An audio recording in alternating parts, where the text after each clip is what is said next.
Queria destacar um fato muito rápido, que também eu comentei hoje no UOL, que é uma situação anômala, né? Eu peguei, vamos pegar como referência Folha de São Paulo, isso está na Mônica Bergamo, agora eu vi, saiu à tarde, Republicanos é o partido da Igreja Universal, se chama Republicanos. Os partidos aqui não batem com o nome, mas vamos lá.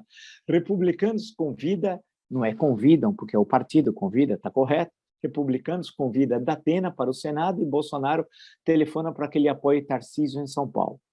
A ligação do presidente teria sido, de acordo com Mônica Bergamo, no sábado, um dia antes, o partido se reuniu com o ministro da Infraestrutura, que é pré-candidato ao governo de São Paulo.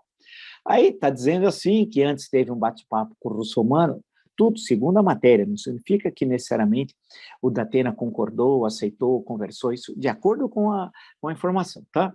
Em um movimento paralelo, tal, parará. Mas é bom lembrar, de acordo com a Mônica Bergamo, o Datena teria sido consultado a ser candidato ao Senado na chapa do Tarcísio, né, candidato do Bolsonaro ao governo do Estado de São Paulo. Nem sabe qual é o Estado de São Paulo, não tem qualquer ligação com o Estado de São Paulo, mas é candidato ao governo de São Paulo. Reforça a minha tese da falência das elites políticas, tá? Aí, mais à frente, ela diz o seguinte, esse final eu acho fantástico. O pedetista está se referindo a Carlos Lupe. Um dia antes de conversar com o Bolsonaro, por exemplo, ele, Datena, segundo a Mônica Bergamo, recebeu um telefonema do presidente nacional do PDT, Carlos Lupe. O pedetista sondou o apresentador sobre a possibilidade de se candidatar ao governo de São Paulo, apoiando Ciro Gomes à presidência. E falou também sobre a possibilidade de uma candidatura a vice do Ciro Gomes. Então, o primeiro convite, ser senador na chapa do Tarcísio. Segundo convite, ser ou senador na chapa do PDT ou candidato a vice-presidente do Ciro Gomes. Continua Mônica Bergamo. Datena tem mantido diálogo também com o vice-governador Rodrigo Garcia, que vai disputar o governo de São Paulo, etc, etc, etc. Ou seja, que ele também poderia apoiar o governo Rodrigo Garcia. Alguma coisa está errada aí. Profundamente errada. Há alguma coisa fora da ordem mundial, como diria o poeta popular. É uma coisa fora da ordem política brasileira. Isso aqui é o caos. Eu não estou me referindo, evidentemente, ao Datena, que pode ser, inclusive, que ele não tenha sido consultado ou conversado seriamente sobre essas três hipóteses. Mas o que chama atenção é que os que o procuraram, não estou dizendo em um eventual aceite dele, ou concordância, ou conversa, não, estou falando do lado de cá, do balcão, Tarcísio, Bolsonaro, PDT, Ciro Gomes e PSDB, João Dória. Mas são três formas diferentes de ver o Brasil e de fazer política, e de leitura sobre o presente. Como é possível o mesmo personagem ser cortejado por três correntes tão distintas? Alguma coisa está errada. Não estou dizendo que é com ele, com o personagem aqui, mas com as correntes, porque não é possível que ele seja tão plural, usando uma linguagem do futebol de 1978, técnico, Cláudio Coutinho, seja tão polivalente que ele possa estar com o pé na chapa do Bolsonaro, o outro pé na chapa do PDT e com uma das mãos na chapa para o governo de São Paulo, Rodrigo Garcia. É impossível. É impossível. Então, esses convites, essas conversas, essas prováveis alianças, elas não têm como base o que é fundamental, que é a questão política e ideológica. Onde está a ideologia aí? Não está. O que está é um somatório de possibilidades na eleição de quantos por cento você pode levar estando com A, com B, com C, com D, com E, com F. Em momento algum, há uma discussão. Espera, mas por quê? Quer ser meu vice? Mas pensando o quê, o Brasil? Quer fazer a maior parte da minha chapa do Senado? Pensando o quê? Quer fazer parte da outra chapa do Senado? Pensando o quê?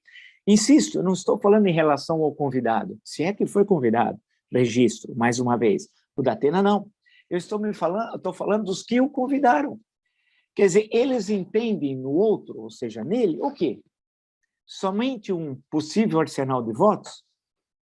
Então, vamos cooptá-lo para trazer os votos, porque ele é um apresentador muito conhecido, mas isso é política, é um pensamento político ideológico, tem um projeto de governo, um plano?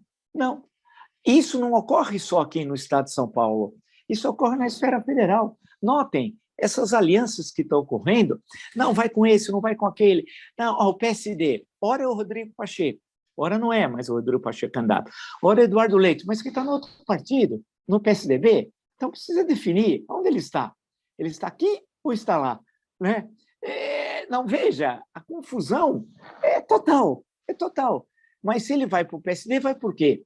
Porque o programa político dele não se adequava ao PSDB ou porque é uma oportunidade dele ser candidato a presidente e aparecer para o Brasil inteiro, sabendo que provavelmente será derrotado, nesse momento ao menos, né? Pelo que se desenha o cenário da última pesquisa, inclusive divulgada hoje. Então, vai percorrendo, vai olhando os estados, as alianças. Isso explica muito a situação que nós estamos. Falta consistência, falta projeto, falta plano. Por isso que o país está desse jeito.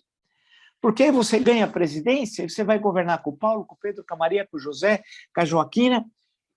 Mas o que eles pensam? Não, você vai governar porque você vai cortar o queijo lá, os vários nacos, e distribuir. Será que é os ratos? Não sei. Não é assim. Não é assim que nós fazemos um país. Aliança é fundamental, aliança política. Ninguém está dizendo que você pode governar sem aliança. Claro que não, claro que não. Né? Mas ela tem de se construir com base em valores, em propostas, em ideias, em projetos.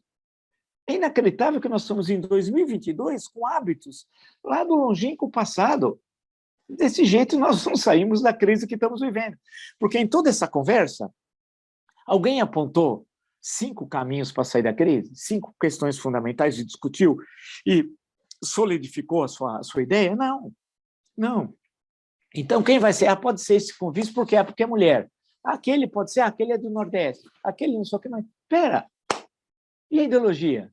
Onde está a política? Né? Então, queria só deixar registrado esse ponto que me parece central para nossas reflexões. Porque quando você vai aqui, vamos voltar ao meu mais recente livro, Um País Chamado Brasil, a história do Brasil do descobrimento ao século XXI, os grandes momentos da história brasileira é quando tinha programas político-ideológicos. Os grandes momentos do Brasil, né? Quando o Brasil passou a ser olhado pelo mundo, e olhado com respeito, e com admiração. Né? Bem, eu faço questão de colocar isso, porque essa questão, porque não dá.